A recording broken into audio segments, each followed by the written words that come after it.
Hey there, G3XE here, and today we're going to be talking about Malign Portents, Age of Sigmar, and understanding the mortal realms better. Even to the extent of maybe running a role-playing game set in the mortal realms. I know that, I think Fantasy Flight, some company, they are in the works making an Age of Sigmar role-playing game, however, it's years off, I think, or at least a year or two off. So with the release of Malign Portents, we are receiving a lot more information about the mortal realms. You know, essentially 3 years after the release of Age of Sigmar. Way too late, in my opinion, because this is the type of stuff that if they were going to release, they should have released at the beginning. But whatever.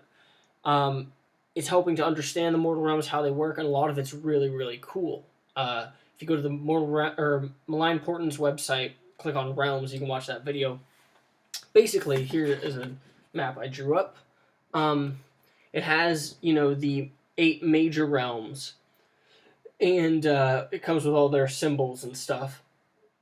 And the guy talks about how realms work, how they're connected, how we got here exactly from the end times. And I don't know, I have mixed feelings because on the one hand, I had interpreted that since they didn't really go into this, right, that they really wanted a clean slate and that Age of Sigmar was supposed to feel very much like Greek mythology, or just mythology in general, where there isn't a clear, some mythology, obviously, it goes into great detail, but, the science behind how it works, the rules behind how it works, isn't as important as the stories themselves, right?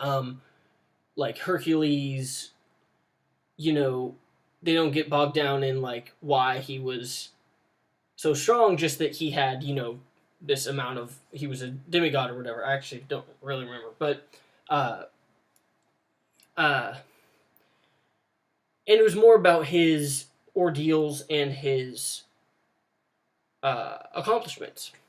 And I, at first, kind of think, okay, well, Age of Sigmar is supposed to be like that. And the reason that they have these realm gates and realms, I'd assumed, was so you can have infinite realms. So you say, well, this realm is how this is how I picture it there, right? And they didn't want to get too bogged down in, the average day, which, interesting. Some people obviously didn't like that at all, like the average person. If you're going to run a role-playing game, it would be an interesting role-playing game if you didn't have the average people, like you didn't have villagers and everyday people, but you could definitely run it, and that's where my mind was kind of at with Age of Sigmar and the lore. So seeing this is awesome, but it also just makes me be like, oh, why didn't you release this first? And it kind of has this air of oh, we filled it in after, because they say in some of the videos oh, we've had this information about the realms before, but we just wanted to release it in different little areas so that you guys could piece together a puzzle. And I'm like, no, you didn't. I don't know. It just smacks of, okay, now that we're understanding people are wanting to know, we'll make up some information. But because the guy even, and this is a minor negative point, I'll get all my negative points out of the way and then go to the positive. The guy even in the video was like, I think we call them realm gates. And I was like, yeah, you call them realm gates? Are you supposed to be the guy? Maybe he just had a mind fart or whatever, but I would edit that out. I don't know why in the final video they have the guy who's supposed to be the expert on the lore say, I think we call them realm gates that connect all the things. They're the freaking terrain piece that you guys released that you have dedicated, $60 box set for 2, and there's the Realm Gate Wars, and the whole thing was about, oh, there are all these different gates that lead to a bunch of different realms. And of course they had the 8 realms kind of specified, but I had always assumed there were more. So that kind of bugged me, but that's fine. Late, better than never.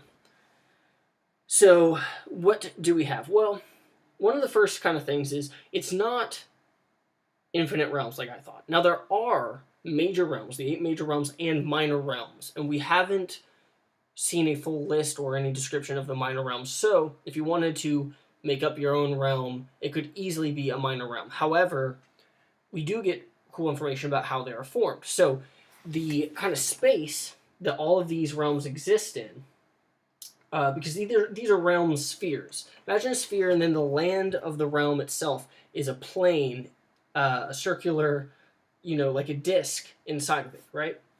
And it has finite points, and it resides in the etheric void, is what he calls it. And I really love this aspect, because you talked about it's basically made up, it's like space, but it's made up of unaligned magic. That is a really cool point. What that reminds me of, or makes me, generates my imagination, is that Age of Sigmar is extremely high magic setting, to the point where the entire galaxy, you would say, or universe, is made of magic, but magic is unaligned.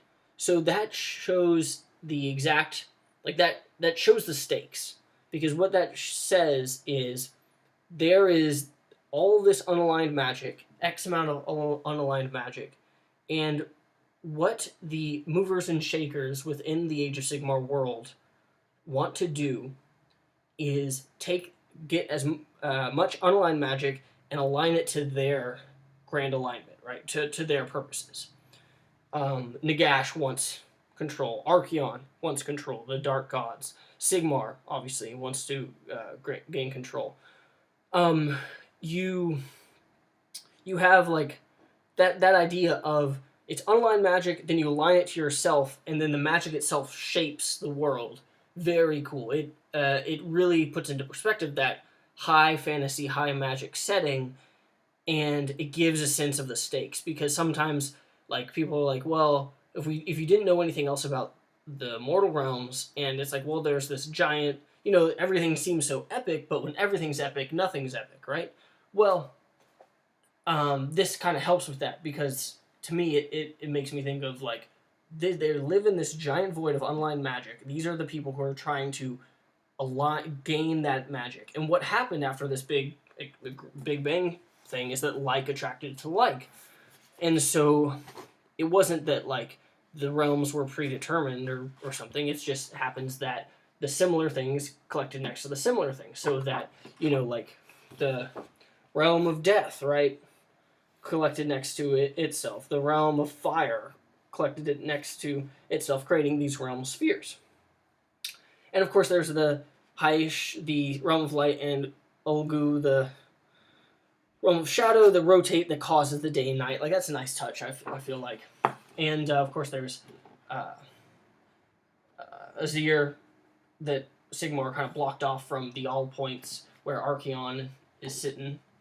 And I really liked that idea of unaligned magic, the etheric void, and these realms. The other really cool point that I liked in the video was the realms are finite. The distance of a realm is from the radius essentially of the disc is the amount of time, I assume, on foot that it would take your entire lifetime to travel for the average realm. So these are massive realm worlds, and it's not like a micro, pocket dimension. It's, maybe the minor ones could be, but it's large. And because in the center of the disc is the furthest away from the etheric void. As you get closer and closer toward the etheric void, that vast expanse of unaligned magic, things get weirder and weirder and more magical and more crazy. And if you get, like he says in the video, all the way to the edge, you don't know what could happen. You could explode randomly. You could be transformed into a hideous beast. You could, everything starts to work funky, even time. So that's really cool, because that is a great quest seed for so many different types of adventures. Because he said most of the places in the center of the realm are going to be your normal villages, and what we think of a traditional fantasy Middle-earth type, feel. Obviously with a little higher fantasy because of Stormcast and whatever, but their problems are, I gotta grow crops, but we got these orcs that keep harassing us, right? But, they wouldn't know what's on the horizon, or have traveled that far. And if you keep going and keep going, things get weirder and weirder and more like those mythologies, right? More like you come across great creatures that are, you don't have to answer the questions of, well, what do they eat? Where do they go to the bathroom? Because they are essentially metaphors, and they are essentially vehicles for the um, conflict. But they don't need to have those questions answered because they live on the edge of this realm. Whereas the creatures on the inside definitely do. They have their biome, their ecosystem, all that. But you might encounter, right, these crazy demons or these god beast type monsters on the edge. So a quest where you need to go to the edge and come back to grab something, to get something and come back, that'd be pretty cool. The other really cool point is that not all realm gates are gates. That is to say, some of them, as he said, could be a sea, could be mist. They also are both interplanar and intraplanar, meaning that some gates lead, like you stay within the same realm, but just acts as a teleport, which obviously would be very, very valuable to people living there. But so would the interplanar, because those are the ones leading to different realms. The biggest of those are going to be the gates, realm gates, and the biggest of the realm gates are going to lead to the all points where Archeon and his, Varan's Spire is, right? So I thought that was really interesting because that makes me think of Ravenloft and the Mist. It makes me think of Pirates of the Caribbean and like if you flip the boat, then you go to the other world, right? So cool ideas like that where they feel more metaphorical than actually having to answer, okay, well, this is, this, because as further you get out, the further kind of wacky and high fantasy you can get with it. And I also like the fact that they're not all gates, but I do like the idea of gates. I think they're cool, and it gives you something to like protect or to go and try and capture or sneak through for quests. But I do also like the idea of, well, there was this giant storm, we took shelter in a cave, and when we came out the other side of the cave, we found ourselves in a completely different realm. And then when we turned back around, the cave was just a dead end. And so what do you do now, right? Like, that it could be really great running RPG sessions in the Mortal Realms. And this also, in my view, helps set those battles up. If you're running on a game of AOS on a table with a farmhouse and a windmill and a patch of shrubs, then, you can view this as more in the center of that realm sphere, the low magic part. But if you're doing it like what we've typically seen with these crazy Realm of Battle board looking stuff where the emblem of Sigmar is emblazoned into the very land itself, and where there are these magical spires of ancient arcane energy floating all around and crazy towers made of skulls, that's going to be on the edges toward the etheric void. So let me check my checklist here. Got that. Yeah, so that covers all the stuff that I found really interesting. Looking forward to more information. Looking forward to Malign Portents. More ideas on what the average day people do is always cool, in my view. I'd kind of given up on that, but I'm glad at least they eventually have done it. And I really am now thinking about, like, I could run a RPG session set in the Mortal Realms.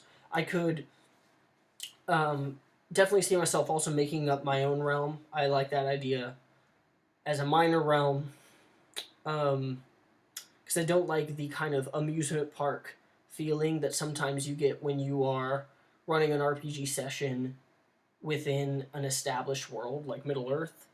And then if you, like, what do you do when you encounter places from the books or movies and people are like, oh, it's that place, whoa, and it really takes you out of the thing. And so I could see, like, that getting kind of old if you just were like, we're sticking to the eight realms, and you could there isn't enough detail about them for them to be stale yet, of course, but I just think that I really like the idea of there are a bajillion million realms, and we're gonna lose a little bit of that with the focus on the 8, but that's fine. I would like to see some sort of thing about minor realms and an infinite kind of scape of these realms, because that's what I envisioned and really liked about it. And it fits the play it your way style of the game rules themselves, the match play, narrative play, open play.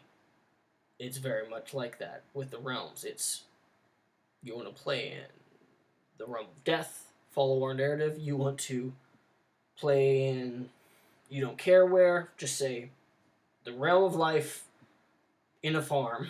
Then you can do that. Or if you want to do an open play style where you say, I'm making up my own realm, we're making up our own campaign rules, we're make up our own faction, then you can do such things. So, looking forward to that.